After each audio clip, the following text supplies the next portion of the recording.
it is not my duty, nor is it my responsibility to tell people or to tell Kenyans how or where they should vote.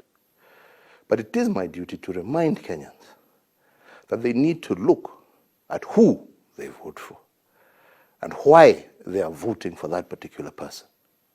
And like I'm saying, it is unfortunate that within and amongst us, there are those who will sacrifice interest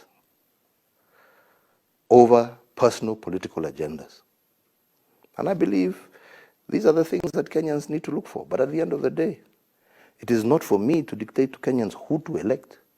It is for Kenyans to decide what is in their best interest. And my hope and my prayer is that they would do that in a manner that looks after not their short-term interests, but their long-term survivability as citizens and the long-term stability of our nation.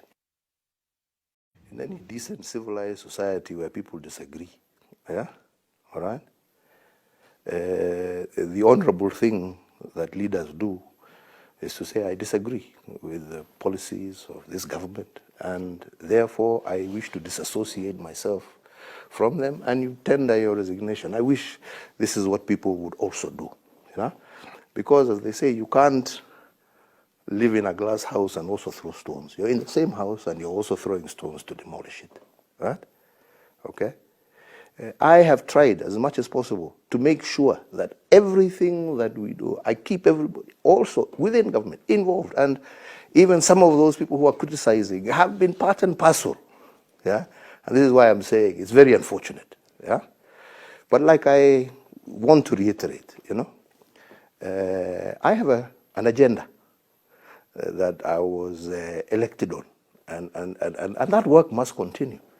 And it would be really the honorable thing that if you are not happy with it, right, that you would actually, you know, step aside and allow those who want to move on, and then take your agenda to the people, which is what happens in any normal, you know, democracy, because you can't have your cake and eat it, yeah?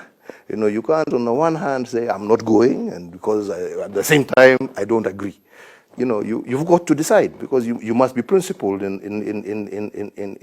that endeavor. All of these people, I mean, I was hearing some people say, this BBI is to propel Raila Odinga. Raila Odinga declared his presidency with or without BBI, and he's still on the ticket. BBI has nothing to do with his candidacy. BBI has nothing to do with Uhuru wanting to continue, because there is no clause in BBI that says that the incumbent president is going to continue for another 10 years. There is no clause. This is all propaganda and hype that is built around to poison the people's minds and to deviate them from looking at the real facts. Because at the end of the day, who are the people who suffer when we have these political problems? It is not the elite, it is the masses. Who are the people who are denied resources when we don't deal with these issues of inequity? It is the people, not the elite. But somehow now, you will now want to blame poverty on that class as opposed to that class, instead of dealing with the fundamental root cause of the problem, which is providing resources, giving opportunities to every Kenyan equally and fairly.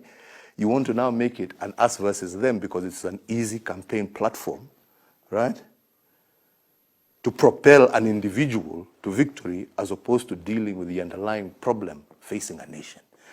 So, ladies and gentlemen, all I can say is it is unfortunate. I am a person who has always respected the rule of law. I always told you, and even when they said, Uko, that we are going to take, I said, when I was vying for my very first time, that regardless of whether I'm chosen by or elected or not elected, I will still obey the International Criminal Court. I don't speak what I don't mean. You have seen, I proved myself. I was elected, and I still appeared because I believe in the rule of law. When they went out and they said my election was null and void, I accepted, moved on. And even this one, I will accept and move on. I don't agree with it, because I believe we have denied Kenyans their resources, we have denied Kenyans equity, we have denied funds to go mashinani through the ward fund, which to me is actually a much more equitable way of ensuring mtoto wa mashinani ameweza kupata elimu ya university kuliko CDF. All right? So this is what Kenyans have lost. I, Uhuru, have not lost anything.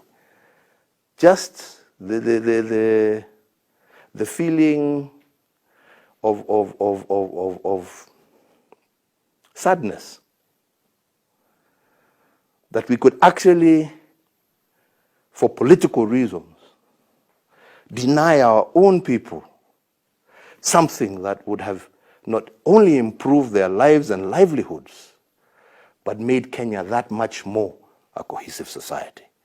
So in terms of where do we go from here? Well, I'm not the only proponent of these changes.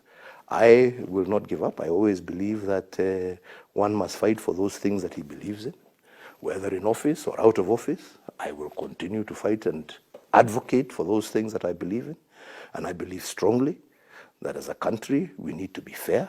I believe we need to be able to shed this ethnic umbrella that we always say that so and so, because at the end of the day, we're all Kenyans and we need each other. Your child and your child and your child needs an education, needs access to health, needs good roads, just like any other child in any other part of the world. You're entitled to it.